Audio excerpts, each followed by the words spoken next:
Gravando. Então, sexto ano, revisão P2, segundo trimestre, História. Nós estudamos sobre a arqueologia. Então, o que é a arqueologia? O que é o arqueólogo? O arqueólogo ele vai estudar, investigar, pesquisar sobre artefatos que nos ajudam a reconstruir a história. Então, acha lá um manuscrito, tá? Uma carta, um pergaminho, uma pintura rupestre, um vaso, tá? Um vaso, uma foto, uma pintura, um pedaço de osso, um pedaço de crânio, enfim.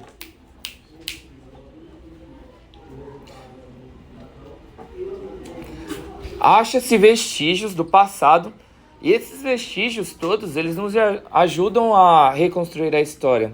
Até mesmo lá, quando eu estava explicando para vocês, um pedacinho de borracha encontrado teu, vai ter lá a tua digital e daqui uns 50 anos, se for encontrado esse pedaço de borracha, pode até solucionar uma investigação criminal que aconteceu no passado. Porque vai ter a tua digital lá. Como que uma borracha vai? Simples. Taca na goela de alguém que você vai ver. A pessoa pode morrer engasgada. Então, e até um pedaço de borracha pode solucionar algo histórico, tá? Então pode ser ali um pedacinho de um quebra-cabeças que provavelmente pode reconstruir aí um passado histórico de um território, de um país ou até mesmo de um continente. Então a arqueologia, ela é fundamental para a reconstrução do nosso passado histórico. Próximo tópico, tá? Povo de Mali. Nós estudamos sobre o povo de Mali, tá? O povo de Mali é um povo africano. Os africanos, geralmente, eles têm uma ligação mais intensa com a natureza, aonde que muitos povos africanos, todos os elementos da natureza... Perdão, peraí.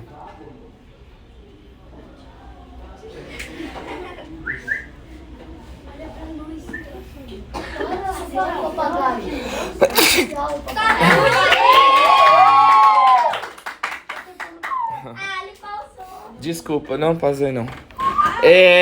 Então, rios são sagrados, florestas são sagrados, o sol é sagrado. Então, para muitos povos africanos, os elementos da natureza, tá? Os elementos naturais, eles explicam boa parte da história da humanidade, tá? E o povo de Mali, eles tinham essa relação intensa, acreditando que os recursos naturais explicavam a origem do mundo. Próximo. Mesopotâmia. Então nós aprendemos que a Mesopotâmia é uma região do Oriente Médio, lá do continente asiático, um pouco próximo, o pessoalzinho dos olhos puxados, tá? Então lá no Oriente Médio, a Mesopotâmia, meso significa meio, tâmios, rios. Então uma região que fica no meio de rios. E quais eram os principais? Eram dois, Rio Tigre, Rio Eufrates, tá? Dentro dessa área viviam os assírios, os ninivitas, os hebreus, enfim, viviam vários povos ali nessa região. Nós temos um destaque para os estrangeiros babilônicos, que eles acabaram suprimindo, dominando. Chega! Vira pra frente, filho. Senta direito.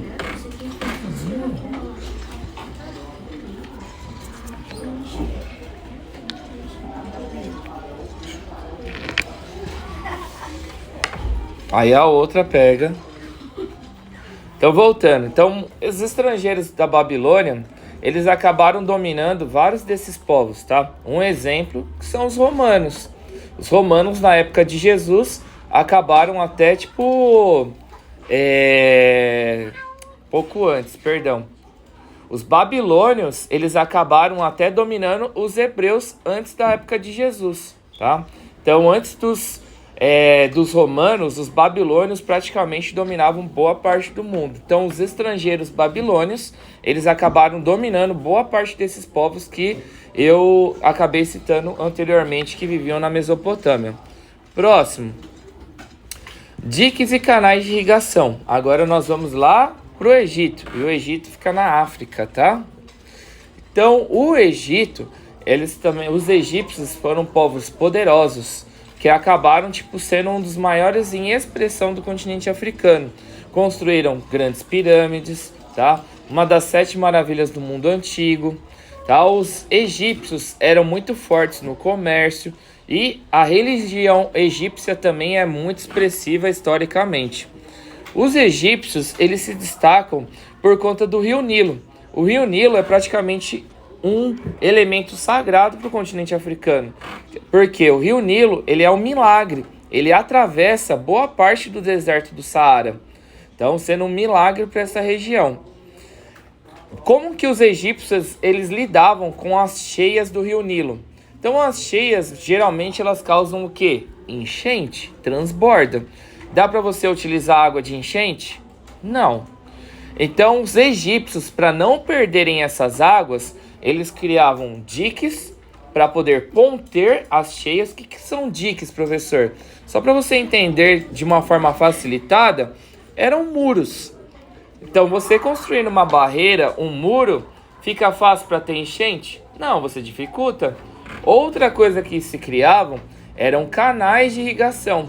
Então você pega lá um curso natural de um rio e você faz aberturas, tá? Então tem aqui o curso natural de um rio, você faz o quê? Uma abertura, outra abertura, outra abertura, e você constrói um caminho. Construindo um caminho, o que vai acontecer com a água? Essa água, ela vai ser direcionada para outras áreas.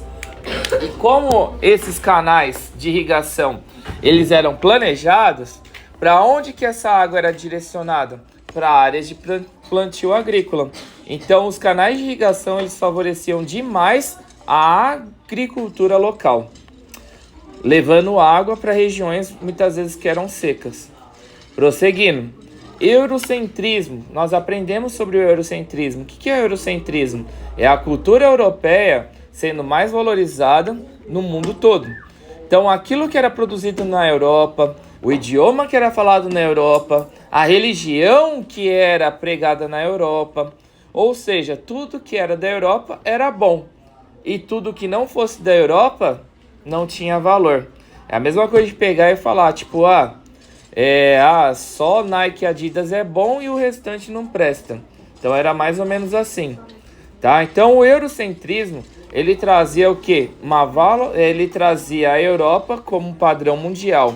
O objetivo, tá? Então, por exemplo, do continente americano era trazer uma valorização nacional, ou o continente africano trazer uma valorização nacional. Para quê? Para que tipo a cultura africana, a cultura americana, ela ganhasse poder e substituísse esse padrão de visão, tá? Onde colocava o padrão da Europa em primeiro lugar acima de tudo. Deu para poder entender? Ficou fácil? Sim? Último tópico para nós finalizarmos aqui a nossa revisão: expansão grega mediterrânea, tá? Então nós temos aqui a Grécia, que nós também já estudamos sobre a Grécia. A Grécia, ao norte, tá? Existem outros povos ao norte. É a mesma coisa tipo de você tentar expandir o território além do Parque São Vicente. Dá para Mauá expandir além do Parque São Vicente? Por quê? Depois do Parque São Vicente tem o quê? Santo André. Então é a mesma coisa. Ao norte da Grécia já existiam outros povos, tá? A exemplo, existia a Macedônia, que era um grande povo, uma grande nação que ficava ao norte da Grécia. Então como que a Grécia se expandiu? Com várias ilhas ao sul, no Mediterrâneo. Então a Grécia ela acabou expandindo seu território para o sul, na parte mediterrânea, chegou no norte da África e chegou também no continente asiático. E assim nós finalizamos por aqui a nossa revisão. Não esquece de pegar e fazer uma folha de resumo a ser entregue no caderno. Não é para destacar, é para fazer no caderno, tá? Todos ouviram, né? Porque nós sabemos que muitas vezes aí alguns não estão recebendo atividade na agenda. Então todos estão cientes que é para fazer um resumo de uma folha a ser apresentado no caderno no dia da prova, tanto de geografia quanto de história. Acabei. Abraço.